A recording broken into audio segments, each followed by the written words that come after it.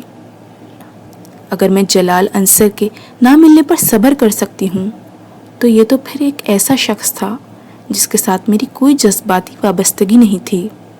اس نے اپنے عروسی لباس کو طے کرتے ہوئے سوچا، زیادہ سے زیادہ کیا ہوگا، یہاں بھی لوگوں کے سامنے نظریں چرا کر اور سر جھکا کر چلنا پڑے گا، کچھ باتیں اور بے عزتی برداشت کرنی پڑے گی، تو کیا ہوا، اس میں میرے لیے نیا کیا ہے۔ مریم کمرے میں داخل ہوئی اور اس کے ساتھ چیزیں سمیٹنے لگی۔ ابو کو فون کر دیا ہے، اس نے امامہ کو بتایا۔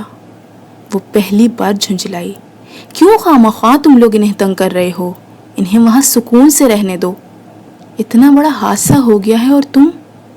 اس نے مریم کی بات کاٹ دی۔ مریم، میری زندگی میں اس سے بڑے بڑے حادثے ہو چکے ہیں، یہ کیا معنی رکھتا ہے، مجھے تکلیف سہنے کی عادت ہو چکی ہے، تم سعیدہ اماں کو تسلی دو، مجھے کچھ نہیں ہوا، میں بالکل ٹھیک ہوں، اور ابو کو بھی خواہ مخواہ تنگ نہ کرو، وہ وہاں پریشان ہوں گے۔ مریم کو چیزیں سمیٹتے ہوئے وہ اب نارمل لگی۔ اس سے پہلے کہ وہ کچھ اور کہتی، کلثوم آنٹی سعیدہ اماں کے ساتھ یکدم اندر آ گئیں۔ امامہ کو ان دونوں کے چہرے بہت عجیب لگے۔ کچھ دیر پہلے کے برعکس وہ دونوں بے حد خوش نظر آ رہی تھیں۔ اس کے کسی سوال سے پہلے کلثوم آنٹی نے اسے سالار کے بارے میں بتانا شروع کر دیا۔ وہ دم بخود ان کی باتیں سنتی رہی۔ اگر تمہیں اعتراض نہ ہو تو تمہارا نکاح اس سے کر دیا جائے، آنٹی نے اس سے پوچھا۔ سبط علی سے بہت اچھی طرح جانتے ہیں، وہ بہت اچھا لڑکا ہے۔ وہ اسے تسلی دینے کی کوشش کر رہی تھیں۔ اگر ابو سے جانتے ہیں تو ٹھیک ہے، مجھے کوئی اعتراض نہیں، آپ جیسا بہتر سمجھیں کر دیں۔ اس کا ایک دوست تم سے کچھ باتیں کرنا چاہتا ہے۔ وہ اس مطالبے پر کچھ حیران ہوئی تھی، مگر اس نے فرقان سے ملنے سے انکار نہیں کیا۔ میرے دوست نے 8-9 سال پہلے ایک لڑکی سے نکاح کیا تھا، اپنی پسند سے۔ وہ چپ چاپ فرقان کو دیکھتی رہی۔ وہ آپ سے شادی پر تیار ہے، مگر وہ اس لڑکی کو طلاق نہیں دینا چاہتا، کچھ وجوہات کی بنا پر۔ وہ لڑکی اس کے ساتھ نہیں رہی، لیکن وہ اب بھی اسے اپنے گھر میں رکھنا چاہتا ہے۔ اس نے مجھ سے کہا ہے کہ میں آپ کو یہ سب بتا دوں، تاکہ اگر آپ کو اس پر کوئی اعتراض ہو تو اس بات کو یہیں ختم کر دیں گے۔ لیکن میں آپ سے یہ بات کہنا چاہتا ہوں کہ شاید وہ لڑکی اسے کبھی بھی نہ ملے۔ 8-9 سال سے اس کا میرے دوست کے ساتھ کوئی رابطہ نہیں ہے۔ یہ ایک مہم سے امید ہے جس پر وہ اس کا انتظار کر رہا ہے۔ ڈاکٹر سبط علی صاحب آپ کو اپنی بیٹی سمجھتے ہیں، اور اس حوالے سے آپ میری بہن کی طرح ہیں۔ اس وقت اس صورتحال سے نکلنے کے لیے یہی بہتر ہے کہ آپ اس سے شادی کر لیں۔ وہ لڑکی اسے کبھی بھی نہیں ملے گی، کیونکہ وہ نہ تو اسے پسند کرتی تھی، نہ ہی آج تک اس نے اس سے کوئی رابطہ کرنے کی کوشش کی ہے، اور پھر اتنا لمبا عرصہ گزر چکا ہے۔ وہ اس کا چہرہ دیکھتی رہی۔ دوسری بیوی؟ تو امامہ ہاشم، یہ ہے تمہاری وہ تقدیر جو اب تک تم سے پوشیدہ تھی۔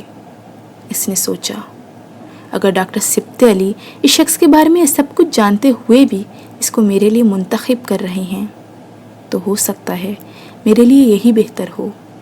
میں جلال کی بھی تو دوسری بیوی بننے کے لیے تیار تھی، اس سے محبت کرنے کے باوجود، اور اس شخص کی بیوی بننے پر مجھے کیا اعتراض ہوگا جس سے مجھے محبت بھی نہیں ہے۔ اسے ایک بار پھر جلال یاد آیا۔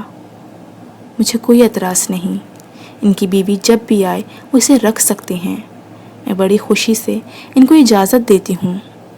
مدھم آواز میں کسی ملال کے بغیر اس نے فرقان سے کہا۔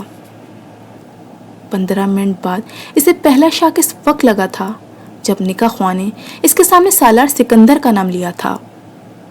سالار سکندر، بل سکندر عثمان؟ اسے نکاح خواہ کے منہ سے نکلنے والے لفظوں سے جسے کرنٹ لگا تھا۔ وہ نام ایسے نہیں تھے جو ہر شخص کے ہوتے۔ سالار سکندر، سکندر عثمان، اور پھر اس ترتیب میں، کیا یہ شخص زندہ ہے؟ اس کے سر پر جیسے آسمان آ گرا تھا۔ اس کے چہرے پر چادر کا گھونگھٹ نہ ہوتا تو اس وقت اس کے چہرے کے تاثرات نے سب کو پریشان کر دیا ہوتا۔ نکاح خواہ اپنے کلمات دوبارہ دہرا رہا تھا۔ امامہ کا ذہن معاف اور دل ڈوب رہا تھا۔ اگر یہ شخص زندہ تھا تو میں تو اب تک اس کے نکاح میں ہوں۔ میرے خدا، یہ سب کیا ہو رہا ہے؟ ڈاکٹر سبط علی اسے کیسے جانتے ہیں؟ اس کے ذہن میں ایک فشار برپا تھا۔ آمنہ بیٹا، ہاں کہو۔ سیدہ اماں نے اس کے کندھے پر اپنا ہاتھ رکھا۔ سالار سکندر جیسے شخص کے لیے ہاں؟ اس کا دل کسی نے اپنی مٹھی میں لے کر بھینچا۔ وہ ہاں کے علاوہ اس وقت کچھ اور نہیں کہہ سکتی تھی۔ خوف اور شاک کے عالم میں اس نے کاغذ پر دستخط کر دیے۔ کاش کوئی معجزہ ہو، یہ وہ سالار سکندر نہ ہو، یہ سب ایک اتفاق ہو۔ اس نے اللہ سے دعا مانگی تھی۔ ان سب لوگوں کے کمرے سے چلے جانے کے بعد مریم نے اس کے چہرے سے چادر ہٹا دی۔ اس کے چہرے کا رنگ بالکل سفید ہو چکا تھا۔ کیا ہوا؟ مریم کی تشویش میں اضافہ ہو گیا۔ وہ سمجھ نہیں سکی وہ اس سے کیا کہہ رہی تھی۔ اس کا ذہن کہیں اور تھا۔ Just do me a favor۔ اس نے مریم کا ہاتھ پکڑ لیا۔ میں نے نکاح کر لیا ہے، مگر میں آج رخصتی نہیں چاہتی۔ تم سعید اماں سے کہو میں ابھی رخصتی نہیں چاہتی۔ اس کے لہجے میں کچھ نہ کچھ ایسا ضرور تھا کہ مریم اٹھ کر باہر نکل گئی۔ وہ بہت جلد ہی واپس آ گئی۔ امامہ، رخصتی نہیں ہو رہی۔ سالار بھی رخصتی نہیں چاہتا۔ امامہ کے ہاتھوں کی کپکپاہٹ کچھ کم ہو گئی۔ ابو کا فون آنے والا ہے تمہارے لیے، وہ تم سے کچھ بات کرنا چاہتے ہیں۔ اس نے امامہ کو مزید اطلاع دی۔ وہ فون سننے کے لیے دوسرے کمرے میں آ گئی۔ انہوں نے کچھ دیر بعد اسے فون کیا تھا۔ وہ اسے مبارکباد دے رہے تھے۔ امامہ کا دل رونے کا چاہا۔ سالار بہت اچھا انسان ہے، وہ کہہ رہے تھے۔ میری خواہش تھی کہ آپ کی شادی اسی سے ہو، مگر چونکہ آپ سیدہ آپا کے ہاں رہ رہی تھیں، اس لیے میں نے ان کی خواہش اور انتخاب کو مقدم سمجھا۔ وہ سانس لینے تک کے قابل نہیں رہی تھی۔ مجھے علم نہیں تھا کہ سالار نے اس سے پہلے کبھی شادی کی تھی، مگر تھوڑی دیر پہلے فرقان نے مجھے اس کے بارے میں بتایا۔ وہ صرف ضرورتاً کیا جانے والا کوئی نکاح تھا۔ فرقان نے مجھے تفصیل نہیں بتائی، اور میں سمجھتا ہوں کہ اس کی ضرورت بھی نہیں ہے۔ میرے جاننے والوں میں سے سالار سے اچھا کوئی لڑکا ہو ہی نہیں سکتا کہ اس کے نکاح کے بارے میں جان لینے کے بعد میں آپ کی شادی سالار سے کرنے کے بجائے کہیں اور کر دیتا، لیکن میرے ذہن میں سالار کے علاوہ اور کوئی نہیں آیا۔ آپ خاموش کیوں ہیں آمنہ؟ انہیں بات کرتے کرتے اس کا خیال آیا۔ ابو، آپ واپس کب آئیں گے؟ میں ایک ہفتے تک آ رہا ہوں، ڈاکٹر سبط علی نے کہا۔ مجھے آپ سے بہت ساری باتیں کرنی ہیں، مجھے آپ کو بہت کچھ بتانا ہے۔ آپ خوش نہیں ہیں؟ ڈاکٹر سبط علی کو اس کے لہجے نے پریشان کیا۔ آپ پاکستان آ جائیں، پھر میں آپ سے بات کروں گی، اس نے حتمی لہجے میں کہا۔ وہ رات کو سونے سے پہلے وضو کے لیے باتھ روم میں گئی۔ وضو کر کے واپس آتے ہوئے اپنے کمرے میں جانے کے بجائے وہ صحن میں برآمدے کی سیڑھیوں پر بیٹھ گئی۔ گھر میں اس وقت کوئی مہمان نہیں تھا۔ وہ اور سیدہ اماں ہمیشہ کی طرح تنہا تھے۔ سیدہ اماں تھکاوٹ کی وجہ سے بہت جلد سو گئی تھیں۔ وہ ملازمہ کے ساتھ گھر میں موجود کام نمٹا رہی تھی۔ 10:30 بجے کے قریب ملازمہ بھی اپنا کام ختم کر کے سونے کے لیے چلی گئی۔ وہ شادی کے کاموں کی وجہ سے پچھلے کچھ دنوں سے وہیں رہ رہی تھی۔ امامہ کچن اور اپنے کمرے کے بہت سے چھوٹے چھوٹے کام نمٹاتی رہی۔ وہ جس وقت ان سب کاموں سے فارغ ہوئی، اس وقت رات کے 12:30 بج رہے تھے۔ وہ بہت تھک چکی تھی، مگر سونے سے پہلے وضو کرنے کے بعد صحن سے گزرتے ہوئے یکدم ہی اس کا دل اپنے کمرے میں جانے کو نہیں چاہا۔ وہ وہیں برآمدے میں بیٹھ گئی۔ صحن میں جلنے والی روشنیوں میں اس نے اپنے ہاتھ اور کلائیوں پر لگی ہوئی مہندی کو دیکھا۔ مہندی بہت اچھی رچی تھی۔ اس کے ہاتھ کوہنیوں تک سرخ بیل بوٹوں سے بھرے ہوئے تھے۔ اس نے کل بہت سالوں کے بعد پہلی بار بڑے شوق سے مہندی لگوائی تھی۔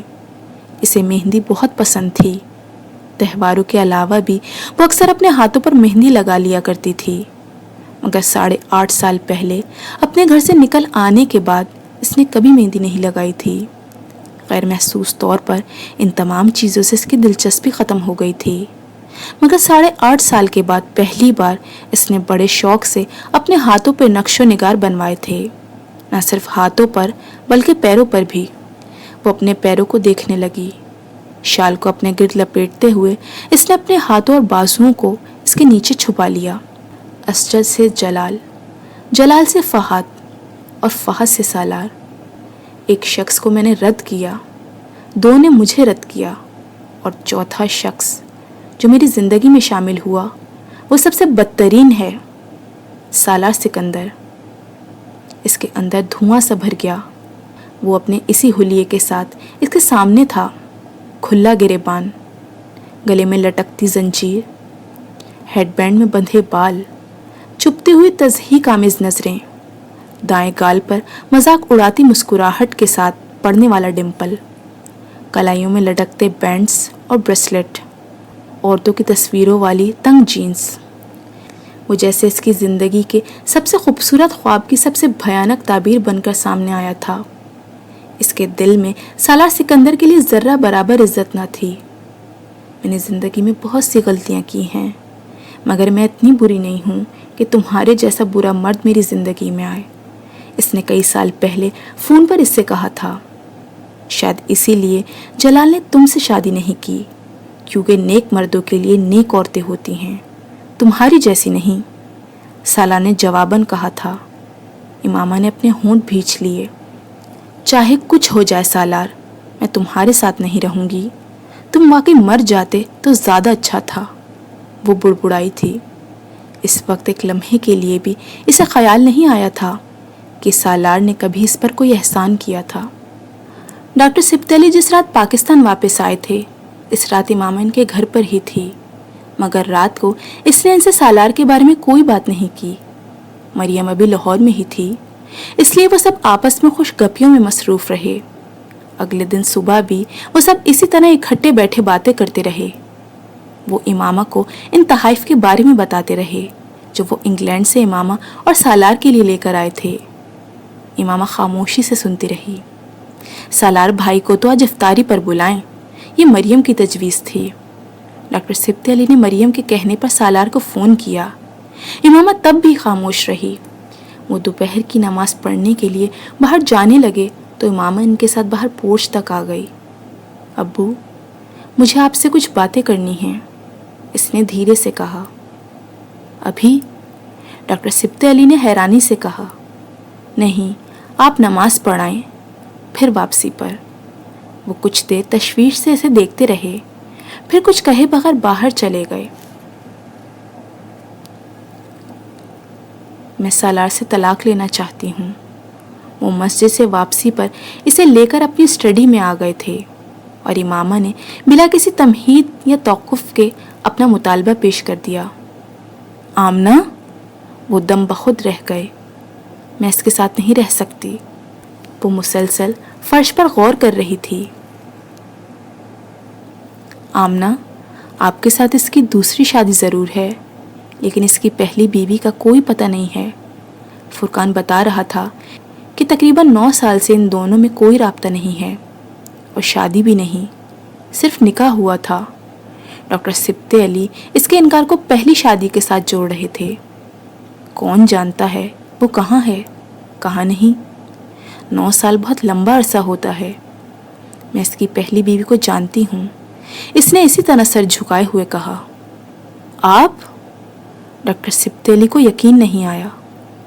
وہ میں ہوں۔ اس نے پہلی بار سر اٹھا کر انہیں دیکھا۔ وہ بولنے کے قابل نہیں رہے تھے۔ آپ کو یاد ہے 9 سال پہلے میں ایک لڑکے کے ساتھ اسلام آباد سے لاہور آئی تھی، جس کے بارے میں آپ نے مجھے بعد میں بتایا تھا کہ میری فیملی نے اس کے خلاف FIR درج کروائی ہے۔ سالار سکندر۔ ڈاکٹر سبت علی نے بے اختیار اس کی بات کاٹی۔ یہ وہی سالار سکندر ہے؟ امامہ نے اس بات میں سر ہلا دیا۔ وہ جیسے شاک میں تھے۔ سالار سکندر سے ان کی فرقان کے توسط سے پہلی ملاقات امامہ کے گھر سے چلے جانے کے 4 سال بعد ہوئی تھی، اور ان کے ذہن میں کبھی یہ نہیں آیا کہ اس سالار کا امامہ سے کوئی تعلق ہو سکتا تھا۔ 4 سال پہلے سنے جانے والے ایک نام کو وہ 4 سال بعد ملنے والے ایک دوسرے شخص کے ساتھ نتھی نہیں کر سکتے تھے، اور کر بھی دیتے اگر وہ 4 سال پہلے والے سالار سے ہی ملتے، مگر وہ جس شخص سے ملے تھے وہ قرآن حافظ تھا۔ اس کے انداز اتوار اور گفتار میں کہیں اس ذہنی مریض کا عکس نہیں پایا جاتا تھا جس کا حوالہ انہیں امامہ نے کئی بار دیا تھا۔ ان کا دھوکہ کھا جانا ایک فطری امر تھا، یا پھر یہ سب اسی طرح طے کیا گیا تھا؟ اور آپ نے 9 سال پہلے اس سے شادی کی تھی۔ وہ اب بھی بے یقینی کا شکار تھے۔ صرف نکاح، اس نے مدھم آواز میں کہا، اور پھر اس نے انہیں سب کچھ بتا دیا۔ ڈاکٹر سبط علی بہت دیر خاموش رہے، پھر انہوں نے ایک گہرا سانس لیتے ہوئے کہا، آپ کو مجھ پر اعتبار کرنا چاہیے تھا آمنہ، میں آپ کی مدد کر سکتا تھا۔ امامہ کی آنکھوں میں آنسو آ گئے۔ آپ ٹھیک کہتے ہیں، مجھے آپ پر اعتبار کر لینا چاہیے تھا، مگر اس وقت میرے لیے یہ سب بہت مشکل تھا۔ آپ کو اندازہ ہی نہیں ہے کہ میں اس وقت کس ذہنی کیفیت سے گزر رہی تھی، یا پھر شاید میری قسمت میں یہ آزمائش بھی لکھی تھی، اسے آنا ہی تھا۔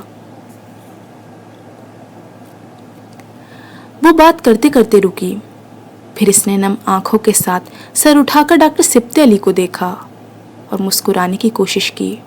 لیکن اب تو سب کچھ ٹھیک ہو جائے گا، اب تو آپ طلاق لینے میں میری مدد کر سکتے ہیں۔ نہیں، میں اب اس طلاق میں کوئی مدد نہیں کر سکتا آمنہ، میں نے اس سے آپ کی شادی کروائی ہے، انہوں نے جیسے سے یاد دلایا، اسی لیے تو میں آپ سے کہہ رہی ہوں آپ اس سے مجھے طلاق دلوا دیں۔ لیکن کیوں؟ میں کیوں اس سے آپ کو طلاق دلواؤں؟ کیونکہ وہ ایک اچھا آدمی نہیں ہے، کیونکہ میں نے اپنی زندگی کو سالار جیسے آدمی کے ساتھ گزارنے کا نہیں سوچا۔ ہم 2 مختلف دنیاؤں کے لوگ ہیں۔ وہ بے حد دل برداشتہ ہو رہی تھی۔ میں نے کبھی اللہ سے شکایت نہیں کی ابو، میں نے کبھی اللہ سے شکایت نہیں کی، مگر اس بار مجھے اللہ سے بہت شکایت ہے۔ وہ گلوگیر لہجے میں بول رہی تھی۔ میں اتنی محبت کرتی ہوں اللہ سے، اور دیکھیں اللہ نے میرے ساتھ کیا کیا، میرے لیے دنیا کے سب سے برے آدمی کو چنا۔ وہ اب رو رہی تھی۔ لڑکیاں اتنا کچھ مانگتی ہیں، میں نے تو کچھ بھی نہیں مانگا، صرف ایک سولے آدمی مانگا تھا، اس نے مجھے وہ تک نہیں دیا۔ کیا اللہ نے مجھے کسی سولے آدمی کے قابل نہیں سمجھا؟ وہ بچوں کی طرح رو رہی تھی۔ امامہ، وہ سولے آدمی ہے۔ آپ کیوں اسے سولے آدمی کہتے ہیں؟ وہ سولے آدمی نہیں ہے، میں اس کو جانتی ہوں، میں اس کو بہت اچھی طرح جانتی ہوں۔ میں بھی اس کو بہت اچھی طرح جانتا ہوں۔ آپ اس کو اتنے اچھی طرح نہیں جانتے جتنا میں جانتی ہوں۔ وہ شراب پیتا ہے، وہ نفسیاتی مریض ہے، کئی بار خودکشی کی کوشش کر چکا ہے، گریبان کھلا چھوڑ کر پھرتا ہے، عورت کو دیکھ کر اپنی نظر تک نیچے نہیں رکھتا، اور آپ کہتے ہیں وہ سولے آدمی ہے؟ امامہ، میں اس کے ماضی کو نہیں جانتا، میں اس کے حال کو جانتا ہوں۔ وہ ان میں سے کچھ بھی نہیں جو آپ کہہ رہی ہیں۔ آپ کیسے کہہ سکتے ہیں کہ وہ ایسا کچھ نہیں کرتا؟ وہ جھوٹا مکار ہے، میں اس کو جانتی ہوں۔ وہ ایسا نہیں ہے ابو، وہ ایسا ہی ہے۔ مجھے ایسی محبت کی ضرورت نہیں ہے، مجھے اس کی نظروں سے گھن آتی ہے، مجھے اس کے کھلے گریبان سے گھن آتی ہے۔ میں ایسے کسی آدمی کی محبت نہیں چاہتی، وہ بدل نہیں سکتا، ایسے لوگ کبھی نہیں بدلتے، وہ صرف اپنے آپ کو چھپا لیتے ہیں۔ نہیں، سالار ایسا کچھ نہیں کر رہا۔ ابو، میں سالار جیسے کسی شخص کے ساتھ زندگی گزارنے کا سوچ بھی نہیں سکتی۔ وہ ہر چیز کا مذاق اڑاتا ہے، مذہب کا، زندگی کا، عورت کا۔ کیا ہے جسے وہ چٹکیوں میں اڑانا نہیں جانتا؟ جس شخص کے نزدیک میرا اپنے مذہب کو چھوڑ دینا ایک حماقت ہے، جس کے نزدیک مذہب پر بات کرنا وقت ضائع کرنے کے مترادف ہے، جو صرف what is next to ecstasy کا مطلب جاننے کے لیے خودکشیاں کرتا پھرتا ہو، جس کے نزدیک زندگی کا مقصد صرف عیش ہے، وہ میرے ساتھ محبت کرے بھی تو کیا صرف محبت کی بنیاد پر میں اس کے ساتھ زندگی گزار سکتی ہوں؟ میں نہیں گزار سکتی۔ 8.5 سال سے وہ آپ کے ساتھ قائم ہونے والے اس اتفاقیہ رشتے کو قائم رکھے ہوئے ہے، آپ کو آپ کے تمام نظریات اور عقائد کو جانتے ہوئے بھی، اور وہ آپ کے انتظار میں بھی ہے، یہ سوچتے ہوئے کہ آپ اس کے ساتھ رہنے پر تیار ہو جائیں گی۔ کیا ان ساری خواہشوں کے ساتھ اس نے اپنے اندر کچھ تبدیلی نہیں کی ہوگی؟ میں نے اس کے ساتھ زندگی نہیں گزارنی، میں نے اس کے ساتھ نہیں رہنا۔ وہ اب بھی اپنی بات پر مصر تھی۔ مجھے حق ہے کہ میں اس شخص کے ساتھ نہ رہوں، لیکن اللہ یہ کیوں کر رہا ہے کہ اس شخص کو بار بار آپ کے سامنے لا رہا ہے؟ 2 دفعہ آپ کا نکاح ہوا اور دونوں دفعہ اسی آدمی سے۔ وہ ان کا چہرہ دیکھنے لگی۔ میں نے زندگی میں ضرور کوئی گناہ کیا ہوگا، اس لیے میرے ساتھ ایسا ہو رہا ہے، اس نے بھررائی ہوئی آواز میں کہا۔ آمنہ، آپ کبھی ضد نہیں کرتی تھیں، پھر اب کیا ہو گیا ہے آپ کو؟ ڈاکٹر سبطی علی حیران تھے۔ آپ مجھے مجبور کریں گے تو میں آپ کی بات مان لوں گی، کیونکہ آپ کے مجھ پر اتنے احسانات ہیں کہ میں تو آپ کی کسی بات کو رد ہی نہیں کر سکتی۔ لیکن آپ اگر یہ کہیں گے کہ میں اپنی مرضی اور خوشی کے ساتھ اس کے ساتھ زندگی گزاروں تو میں کبھی نہیں کر سکوں گی۔ مجھے کوئی دلچسپی نہیں ہے کہ وہ کتنا تعلیم یافتہ ہے، کتنے اچھے عہدے پر کام کر رہا ہے، یہ مجھے کیا دے سکتا ہے۔ آپ ایک ان پڑھ آدمی سے شادی کر دیتے، لیکن وہ اچھا انسان ہوتا تو میں کبھی آپ سے شکوہ نہیں کرتی۔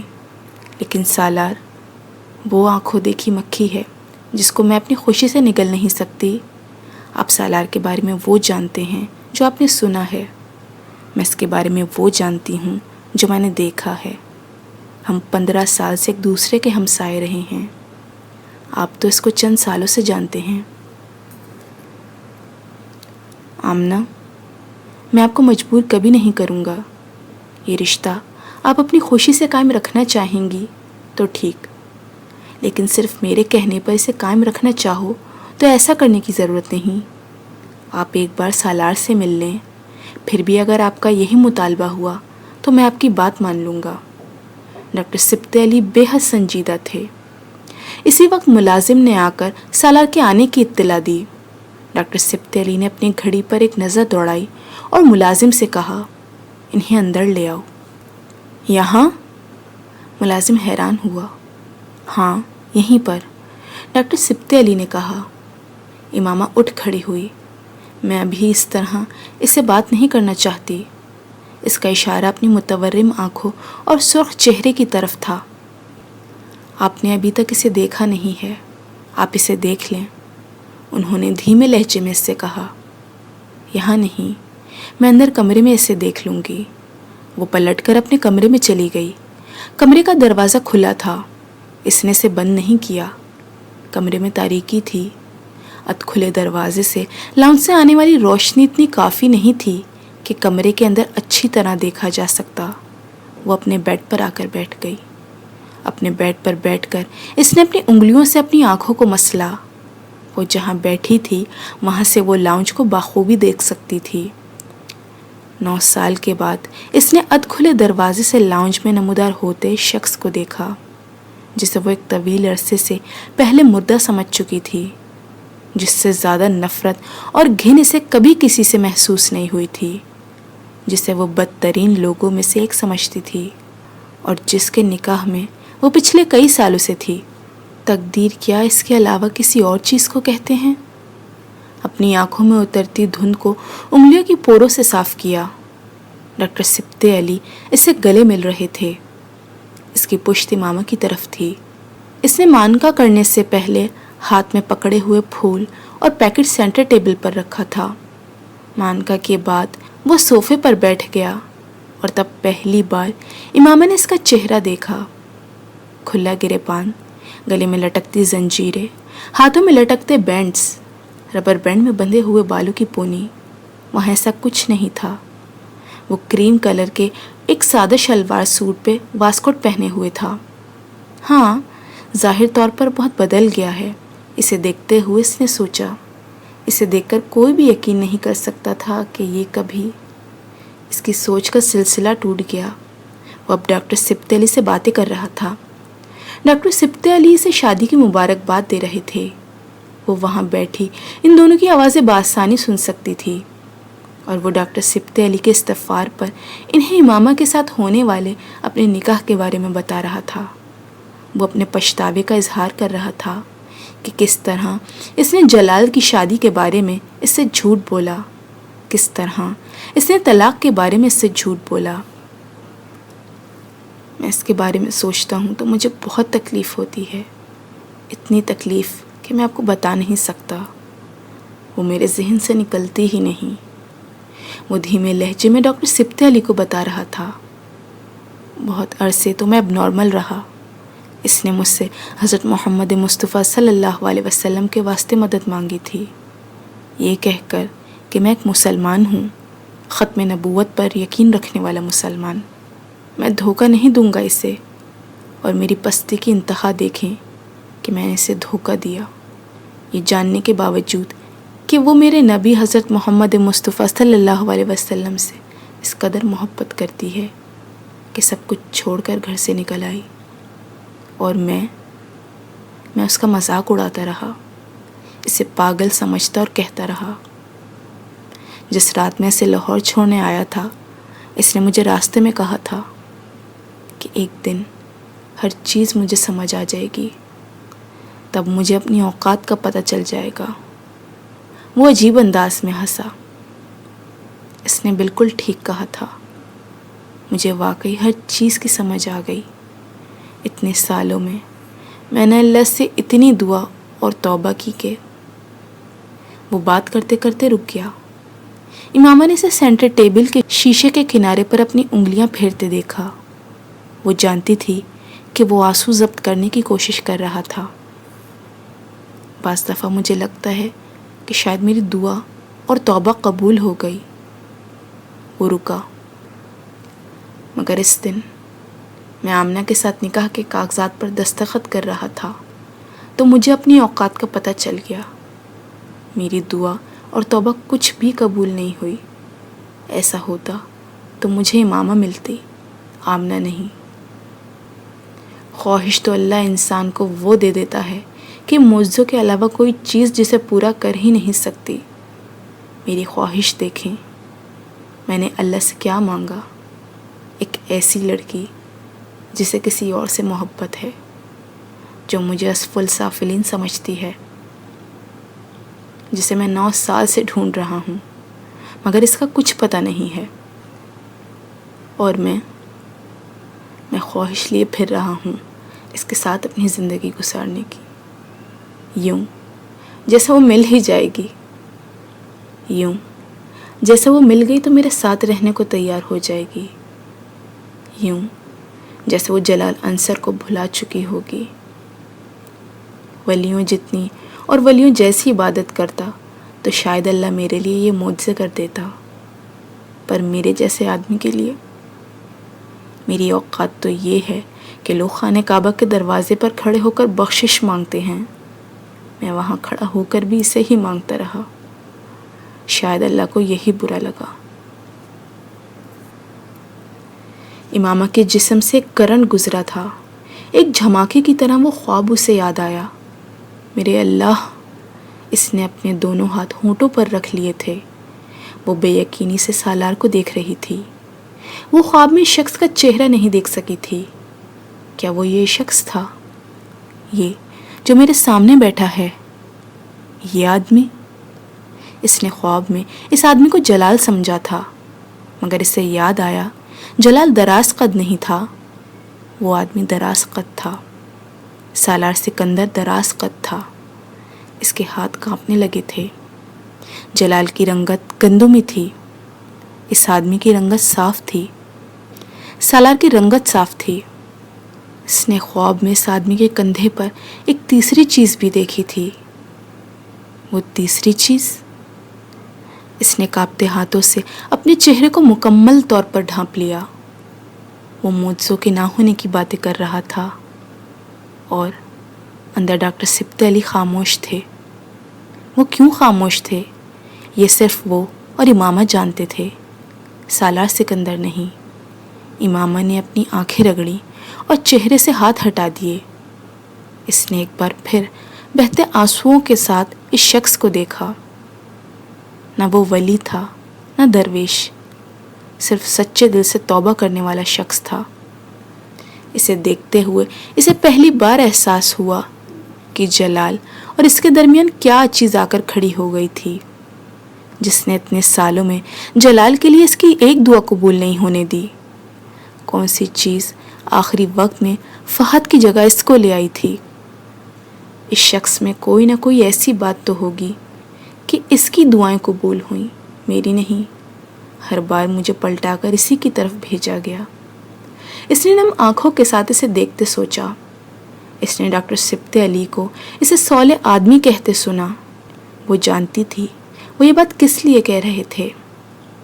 وہ سالار کو نہیں بتا رہے تھے، وہ امامہ کو بتا رہے تھے۔ وہ اسے صالح قرار نہ بھی دیتے تب بھی وہ اسے صالح ماننے پر مجبور تھی۔ اس کے پاس جو گواہی تھی وہ دنیا کی ہر گواہی سے بڑھ کر تھی۔ اس کے پاس جو ثبوت تھا، اس کے بعد اور کسی ثبوت کی ضرورت تھی نہ گنجائش۔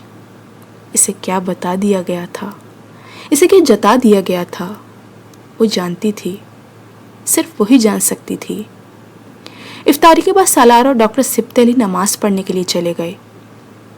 وہ منہ ہاتھ دھو کر کچن میں چلی آئی۔ ان کے آنے سے پہلے اس نے ملازم کے ساتھ مل کر کھانا لگا دیا تھا۔ سالار کی واپسی کھانے کے بعد ہوئی تھی، اور اس کے جانے کے بعد ڈاکٹر سبط علی جس وقت کچن میں آئے، اس وقت امامہ کچن کی میز پر بیٹھی کھانا کھا رہی تھی۔ اس کی آنکھیں اب بھی متورم تھیں، مگر چہرہ پرسکون تھا۔ میں نے سالار کو آپ کے بارے میں نہیں بتایا، لیکن میں چاہتا ہوں کہ آپ جلد از جلد اس سے مل کر بات کر لیں، ڈاکٹر سبط علی نے اس سے کہا۔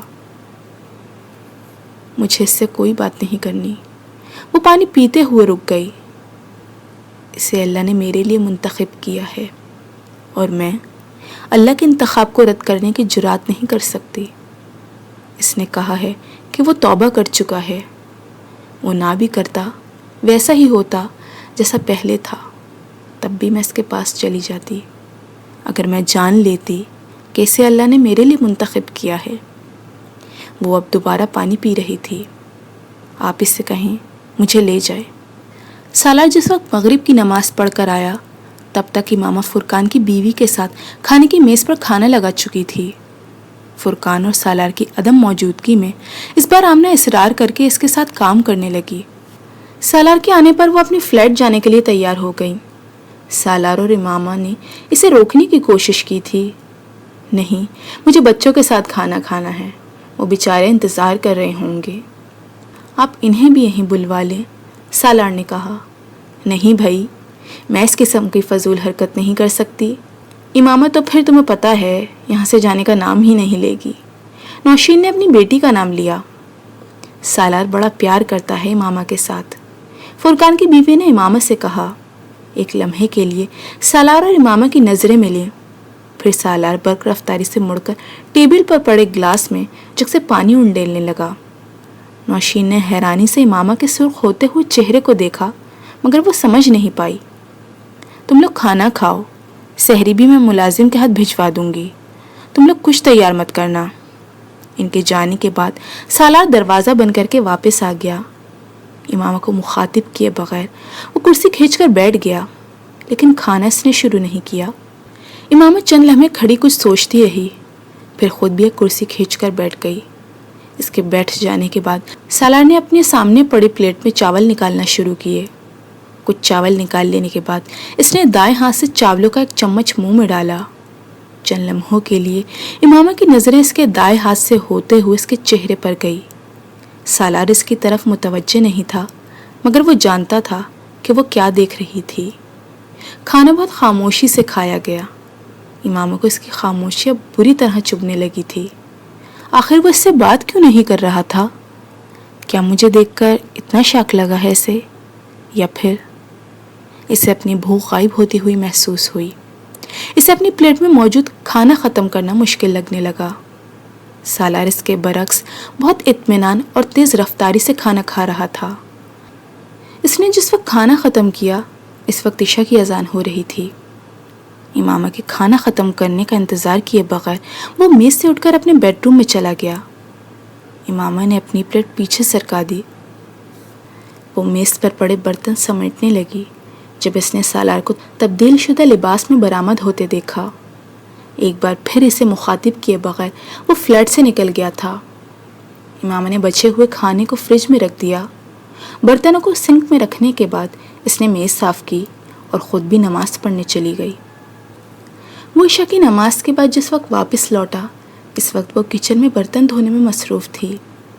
سالار اپنے پاس موجود چابی سے فلیٹ کا دروازہ کھول کر اندر آ گیا۔ سالار لاؤنج سے گزرتے ہوئے رک گیا۔ کچن کے دروازے کی طرف امامہ کی پشت تھی اور وہ سنک کے سامنے کھڑی تھی۔ اس کا دوپٹہ لاؤنج کے صوفے پر پڑا ہوا تھا۔ اس نے پہلی بار اسے سعیدہ اماں کے ہاں کچھ گھنٹے پہلے دوپٹے کے بغیر دیکھا تھا، اور اب وہ ایک بار پھر اسے دوپٹے کے بغیر دیکھ رہا تھا۔ 9 سال پہلے وضو کرتے دیکھتے ہوئے اسے پہلی بار امامہ کو اس چادر کے بغیر دیکھنے کی خواہش پیدا ہوئی تھی جو وہ اوڑھے رکھتی تھی۔ 9 سال بعد اس کی خواہش پوری ہو گئی تھی۔ اس نے 9 سال میں سے کئی بار اپنے گھر میں محسوس کیا تھا، مگر آج جب وہ اسے وہاں دیکھ رہا تھا تو وہ دم بخود تھا۔ اس کے سیاہ بال ڈھیلے ڈھالے انداز میں جوڑے کی شکل میں لپٹے گئے تھے اور سفید سویٹر کی پشت پر وہ ایک دم بہت نمایاں ہو گئے تھے۔ نکاح نامے پر آمنہ مبین ولد ہاشم مبین احمد کو اپنی بیوی کے طور پر تسلیم کرنے کا اقرار کرتے ہوئے اس کے ذہن میں ایک لمحے کے لیے بھی کوئی شبہ پیدا نہیں ہوا تھا۔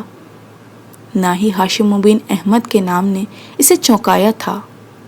وہ سعیدہ اماں کی بیٹی سے شادی کر رہا تھا۔ اس کا نام امامہ ہاشم بھی ہوتا تب بھی اس کے وہم و گمان میں یہ کبھی نہیں آتا کہ یہ وہی امامہ تھی، کوئی اور نہیں۔ اور اسے سعیدہ اماں کے صحن میں کھڑا دیکھ کر اسے ایک لمحے کے لیے بھی شبہ نہیں رہا تھا کہ اس کا نکاح کس سے ہوا تھا۔ تمہیں پتہ ہے امامہ، 9 سال میں کتنے دن، کتنے گھنٹے، کتنے منٹ ہوتے ہیں؟ خاموشی ٹوٹ گئی تھی۔ اس کی آواز میں جسم کو چٹخا دینے والی ٹھنڈک تھی۔ امامہ نے ہونٹ بھینچتے ہوئے نل کا بند کر دیا۔ وہ اس کے پیچھے کھڑا تھا، اتنا قریب کہ وہ اگر مڑنے کی کوشش کرتی تو اس کا کندھا ضرور اس کے سینے سے ٹکرا جاتا۔ اس نے مڑنے کی کوشش نہیں کی۔ وہ اپنی گردن کی پشت پر اس کے سانس لینے کی مدھم آواز سن سکتی تھی۔ وہ اب اس کے جواب کا منتظر تھا۔ اس کے پاس کوئی جواب نہیں تھا۔ سنک کے کناروں پر ہاتھ جمائے وہ نلکے سے گرتے ہوئے چند آخری قطروں کو دیکھتی رہی۔ کیا ان سالوں میں ایک بار بھی تم نے میرے بارے میں سوچا، سالار کے بارے میں؟ اس کے سوال مشکل ہوتے جا رہے تھے۔ وہ ایک بار پھر چپ رہی۔ What is next to ecstasy؟ وہ جواب کا انتظار کیے بغیر کہہ رہا تھا۔ تم نے کہا تھا پین، تم نے ٹھیک کہا تھا، اٹ واز پین۔ وہ ایک لمحے کے لیے رکا۔ میں یہاں اس گھر میں ہر جگہ تمہیں اتنی بار دیکھ چکا ہوں کہ اب تم میرے سامنے ہو تو مجھے یقین نہیں آ رہا۔ امامہ نے سنک کے کناروں کو اور مضبوطی سے تھام لیا۔ ہاتھوں کی کپکپاہٹ کو روکنے کے لیے وہ اور کچھ نہیں کر سکتی تھی۔ مجھے لگتا ہے میں کوئی خواب دیکھ رہا ہوں، آنکھیں کھولوں گا تو۔ وہ رکا۔ امامہ نے آنکھیں بند کر لیں۔ تو سب کچھ ہوگا، بس تم نہیں ہوگی۔ آنکھیں بند کروں گا تو۔ امامہ نے آنکھیں کھول دیں۔ اس کے گال بھیگ رہے تھے۔ تو بھی اس خواب میں دوبارہ نہیں جا پاؤں گا۔ تم وہاں بھی نہیں ہوگی۔ مجھے تمہیں ہاتھ لگانے سے ڈر لگتا ہے۔ ہاتھ بڑھاؤں گا تو سب کچھ تحلیل ہو جائے گا، جیسے پانی میں نظر آنے والا عکس۔ وہ اس کے اتنا قریب تھا کہ ذرا سا جھکتا تو اس کے ہونٹ اس کے بالوں کو چھو جاتے، مگر وہ اسے چھونا نہیں چاہتا تھا۔ اور تم کون ہو؟ امامہ؟ آمنہ؟ میرا وہم؟ یا پھر کوئی معجزہ؟ کیا میں تمہیں یہ بتاؤں کہ مجھے تم سے وہ کچھ کہتے کہتے رک گیا۔ امامہ کی آنکھوں سے نکلنے والا پانی اس کے چہرے کو بھگوتا ہوا اس کی ٹھوڑی سے ٹپک رہا تھا۔ وہ کیوں رکا تھا وہ نہیں جانتی تھی، مگر اسے زندگی میں کبھی خاموشی اتنی بری نہیں لگی تھی جتنی اس وقت لگی تھی۔ وہ بہت دیر خاموش رہا، اتنی دیر کہ وہ اسے پلٹ کر دیکھنے پر مجبور ہو گئی، اور تب اسے پتہ چلا کہ وہ کیوں خاموش ہو گیا تھا۔ اس کا چہرہ بھی بھیگا ہوا تھا۔ وہ دونوں زندگی میں پہلی بار ایک دوسرے کو اتنے قریب سے دیکھ رہے تھے، اتنے قریب کہ وہ ایک دوسرے کی آنکھوں میں نظر آنے والے اپنے اپنے عکس کو بھی دیکھ سکتے تھے۔ پھر سالار نے نظریں چرانے کی کوشش کی تھی اور وہ اپنے ہاتھ سے اپنے چہرے کو صاف کر رہا تھا۔ تم مجھ سے اور میں تم سے کیا چھپائیں گے سالار؟ سب کچھ تو جانتے ہیں ہم ایک دوسرے کے بارے میں۔ میں کچھ نہیں چھپا رہا، میں آنسوؤں کو صاف کر رہا ہوں تاکہ تمہیں اچھی طرح دیکھ سکوں، تم پھر کسی دھن میں لپٹی ہوئی نظر نہ آؤ۔ وہ اس کے کان کی لو میں لٹکنے والے ان موتیوں کو دیکھ رہا تھا جنہیں اس نے بہت سال پہلے بھی دیکھا تھا۔ فرق صرف یہ تھا کہ آج وہ بہت قریب تھے۔ ایک بار ان موتیوں نے اسے بہت رلایا تھا، وہ موتی آج بھی رلا رہے تھے، اپنے ہر ہلکورے کے ساتھ، وہم سے جنبش، جنبش سے وہم بنتے ہوئے۔ وہ اپنے کانوں کی لو پر اس کی محبت محسوس کر رہی تھی۔ میں نے کبھی نہیں سوچا کہ میں کبھی تمہارے اتنے قریب کھڑے ہو کر تم سے بات کروں گی۔ وہ مسکرایا لیکن نم آنکھوں کے ساتھ۔ میں نے اس کے دائیں گال میں چند لمحوں کے لیے ابھرنے والا گڑھا دیکھا۔ مسکراتے ہوئے اس کے صرف ایک گال میں ڈمپل پڑتا تھا، دائیں گال میں، اور 9 سال پہلے امامہ کو اس ڈمپل سے بھی بڑی جھنجھلاہٹ ہوتی تھی۔ 9 سال کے بعد اس ڈمپل نے پہلی بار عجیب سے انداز میں اسے اپنی طرف کھینچا تھا۔ میں نے کبھی یہ نہیں سوچا تھا کہ میں کبھی تمہارے کان میں موجود ایئرنگ کو ہاتھ لگاؤں گا اور تم۔ وہ اب اس کے دائیں کان میں ہلکورے لیتے ہوئے موتی کو اپنی انگلیوں کی پوروں سے روک رہا تھا۔ اور تم مجھے تھپڑ نہیں کھینچ مارو گی؟ امامہ نے بے یقینی سے اسے دیکھا۔ سالار کے چہرے پر کوئی مسکراہٹ نہیں تھی۔ اگلے لمحے وہ گیلے چہرے کے ساتھ بے اختیار ہنس دی۔ اس کا چہرہ سرخ ہوا تھا۔ تمہیں ابھی بھی وہ تھپڑ یاد ہے؟ وہ ایک ریفلیکس ایکشن تھا اور کچھ نہیں۔ امامہ نے ہاتھ کی پشت سے اپنے بھیگے گالوں کو صاف کیا۔ وہ ایک بار پھر مسکرایا۔ ڈمپل ایک بار پھر نمودار ہوا۔ اس نے بہت آہستگی سے اپنے دونوں ہاتھوں میں اس کے ہاتھ تھام لیے۔ تم جاننا چاہتے ہو کہ میں اتنے سال کہاں رہی، کیا کرتی رہی، میرے بارے میں سب کچھ؟ وہ نفی میں سر ہلاتے ہوئے اس کے دونوں ہاتھ اپنے سینے پر رکھ رہا تھا۔ میں کچھ نہیں جاننا چاہتا، کچھ بھی نہیں۔ تمہارے لیے اب میرے پاس کوئی اور سوال نہیں ہے۔ میرے لیے یہی کافی ہے کہ تم میرے سامنے کھڑی ہو، میرے سامنے تو ہو۔ میرے جیسا آدمی کسی سے کیا تحقیق کرے گا؟ امامہ کے ہاتھ سالار کے سینے پر اس کے ہاتھوں کے نیچے دبے تھے۔ پانی نے اس کے ہاتھوں کو سرد کر دیا تھا۔ وہ جانتی تھی وہ کیوں اس کے ہاتھ اپنے سینے پہ رکھے ہوئے تھا۔ لاشعوری طور پر وہ اس کے ہاتھوں کی ٹھنڈک ختم کرنے کی کوشش کر رہا تھا، بالکل اسی طرح جس طرح کوئی بڑا کسی بچے کے سرد ہاتھوں میں حرارت پیدا کرنے کی کوشش کرتا ہے۔ اس کے سینے پر ہاتھ رکھے وہ سویٹر کے نیچے اس کے دل کی دھڑکن کو محسوس کر سکتی تھی۔ وہ بے ترتیب تھی، تیز، پرجوش، کچھ کہتی ہوئی، کچھ کہنے کی کوشش کرتی ہوئی۔ اس کے سینے پہ ہاتھ رکھے وہ اس وقت اس کے دل تک پہنچی ہوئی تھی۔ اسے شبہ نہیں تھا وہ شخص اس سے محبت کرتا تھا۔ کیوں کرتا تھا؟ اس کا جواب سامنے کھڑا ہوا شخص بھی نہیں دے سکتا تھا۔ اس نے اس شخص سے یہ سوال کیا بھی نہیں تھا۔ سالار کی آنکھیں پرسکون انداز میں بند تھیں۔ نہ بھی ہوتی تب بھی ان آنکھوں کو دیکھتے ہوئے اب اسے کوئی الجھن نہیں ہو رہی تھی۔ ان آنکھوں میں جو کچھ 9 سال پہلے تھا اب نہیں تھا، جو اب تھا وہ 9 سال پہلے نہیں تھا۔ ہم کیا ہیں؟ ہماری محبتیں کیا ہیں؟ کیا چاہتے ہیں؟ کیا پاتے ہیں؟ اس کی آنکھوں میں ایک بار پھر نمی اترنے لگی تھی۔ جلال انصر اور سالار سکندر، خواب سے حقیقت، حقیقت سے خواب، زندگی کیا اس کے سوا کچھ اور ہے؟ امامہ نے آہستگی سے اپنے ہاتھ کھینچے۔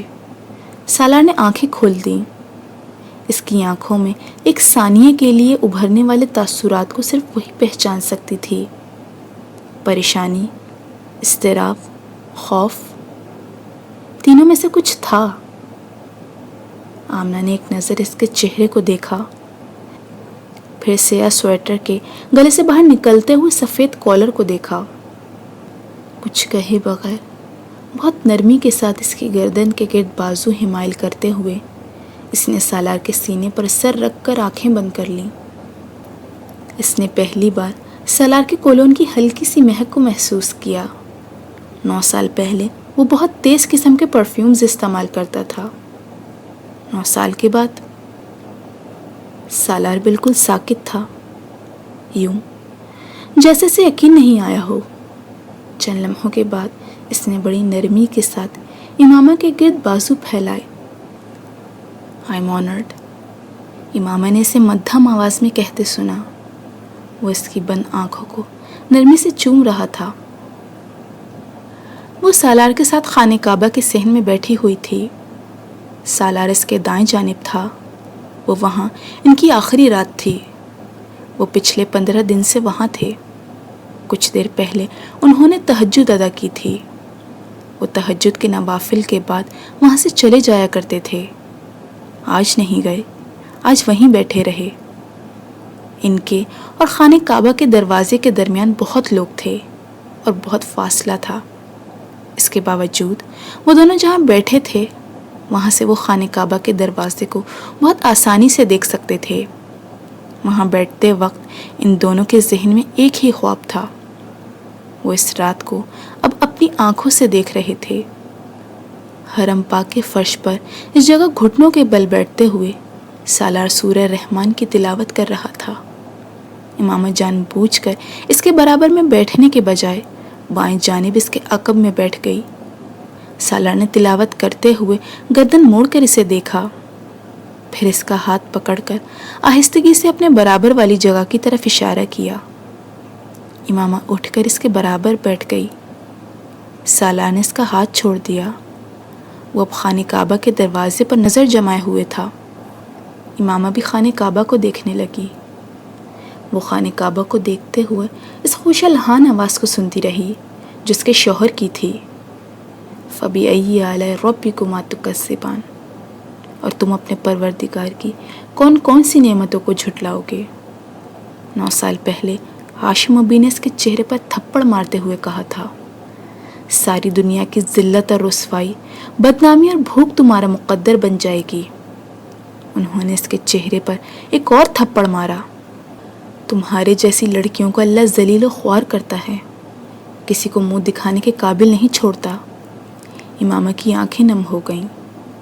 ایک وقت آئے گا جب تم دوبارہ ہماری طرف لوٹو گی، منت سماجت کرو گی، گڑ گڑاؤ گی، تب ہم تمہیں دھتکار دیں گے، تب تم چیخ چیخ کر اپنے منہ سے اپنے گناہ کی معافی مانگو گی، کہو گی کہ میں غلط تھی۔ امامہ اشک بار آنکھوں سے مسکرائی، میری خواہش ہے بابا، اس نے زیر لب کہا، کہ زندگی میں ایک بار میں آپ کے سامنے آؤں اور آپ کو بتا دوں کہ دیکھ لیجئے میرے چہرے پر کوئی ذلت، کوئی رسوائی نہیں ہے۔ میرے اللہ اور میرے پیغمبر صلی اللہ علیہ وسلم نے میری حفاظت کی، مجھے دنیا کے لیے تماشا نہیں بنایا، نہ دنیا میں بنایا ہے نہ ہی آخرت میں کسی رسوائی کا سامنا کروں گی۔ اور میں آج اگر یہاں موجود ہوں تو صرف اس لیے کیونکہ میں سیدھے راستے پر ہوں، اور یہاں بیٹھ کر میں ایک بار پھر اقرار کرتی ہوں کہ محمد صلی اللہ علیہ وسلم اللہ کے آخری رسول ہیں۔ ان کے بعد کوئی پیغمبر آیا ہے نہ ہی کبھی آئے گا۔ میں اقرار کرتی ہوں کہ وہی پیر کامل ہیں۔ میں اقرار کرتی ہوں کہ ان سے کامل ترین انسان دوسرا کوئی نہیں۔ ان کی نسل میں بھی کوئی ان کے برابر آیا ہے، نہ ہی کبھی آئے گا، اور میں اللہ سے دعا کرتی ہوں کہ وہ مجھے آنے والی زندگی میں بھی کبھی اپنے ساتھ شرک کروائے، نہ ہی مجھے آخری پیغمبر محمد صلی اللہ علیہ وسلم کے برابر کسی اور کو لا کھڑا کرنے کی جرات ہو۔ میں دعا کرتی ہوں کہ اللہ زندگی بھر مجھے سیدھے راستے پر رکھے۔ بے شک میں اس کی کسی نعمت کو نہیں جھٹلا سکتی۔ سالہ نے سورہ رحمان کی تلاوت ختم کر لی تھی۔ وہ چند لمحوں کے لیے رکا، پھر سجدے میں چلا گیا۔ سجدے سے اٹھنے کے بعد وہ کھڑا ہوتے ہوئے رک گیا۔ امامہ آنکھیں بند کیے دونوں ہاتھ پھیلائے دعا کر رہی تھی۔ وہ اس کی دعا ختم ہونے کے انتظار میں بیٹھ گیا۔ امامہ نے دعا ختم کی۔ سالار نے اٹھنا چاہا، وہ اٹھ نہیں سکا۔ امامہ نے بہت نرمی کے ساتھ اس کا دایاں ہاتھ پکڑ لیا۔ وہ حیرت سے اسے دیکھنے لگا۔ یہ جو لوگ کہتے ہیں نا کہ جس سے محبت ہوئی وہ نہیں ملا، ایسا پتہ ہے کیوں ہوتا ہے؟ رات کے اس پچھلے پہر نرمی سے اس کا ہاتھ تھامے وہ بھیگی آنکھوں اور مسکراتے چہرے کے ساتھ کہہ رہی تھی، محبت میں صدق نہ ہو تو محبت نہیں ملتی۔ 9 سال پہلے جب میں نے جلال سے محبت کی تو پورے صدق کے ساتھ کی۔ دعائیں، وظیفے، منتیں، کیا تھا جو میں نے نہیں کر چھوڑا، مگر وہ مجھے نہیں ملا۔ وہ گھٹنوں کے بل بیٹھی ہوئی تھی۔ سالار کا ہاتھ اس کے ہاتھ کی نرم گرفت میں اس کے گھٹنے پر دھرا تھا۔ پتہ ہے کیوں؟ کیونکہ اس وقت تم بھی مجھ سے محبت کرنے لگے تھے، اور تمہاری محبت میں میری محبت سے زیادہ صدق تھا۔ سالار نے اپنے ہاتھ کو دیکھا۔ اس کی ٹھوڑی سے ٹپکنے والے آنسو اب اس کے ہاتھ پر گر رہے تھے۔ سالار نے دوبارہ امامہ کے چہرے کی طرف دیکھا۔ اب مجھے لگتا ہے کہ اللہ نے مجھے بہت پیار سے بنایا تھا۔ وہ مجھے کسی ایسے شخص کو سونپنے پر تیار نہیں تھا جو میری ناقدری کرتا، مجھے ضائع کرتا، اور جلال، وہ میرے ساتھ یہی سب کچھ کرتا۔ وہ میری قدر کبھی نہ کرتا۔ 9 سال میں اللہ نے مجھے ہر حقیقت بتا دی، ہر شخص کا اندر اور باہر دکھا دیا، اور پھر اس نے مجھے سالار سکندر کو سونپا، کیونکہ وہ جانتا تھا کہ تم وہ شخص ہو جس کی محبت میں صدق ہے۔ تمہارے علاوہ اور کون تھا جو مجھے یہاں لے کر آتا؟ تم نے ٹھیک کہا تھا، تم نے مجھ سے پاک محبت کی تھی۔ وہ بے حس و حرکت اسے دیکھتا رہا۔ وہ اب اس کے ہاتھ کو نرمی سے چومتے ہوئے باری باری اپنی آنکھوں سے لگا رہی تھی۔ مجھے تم سے کتنی محبت ہوگی میں نہیں جانتی، دل پر میرا اختیار نہیں ہے، مگر میں جتنی زندگی تمہارے ساتھ گزاروں گی تمہاری وفادار اور فرما بردار رہوں گی، یہ میرے اختیار میں ہے۔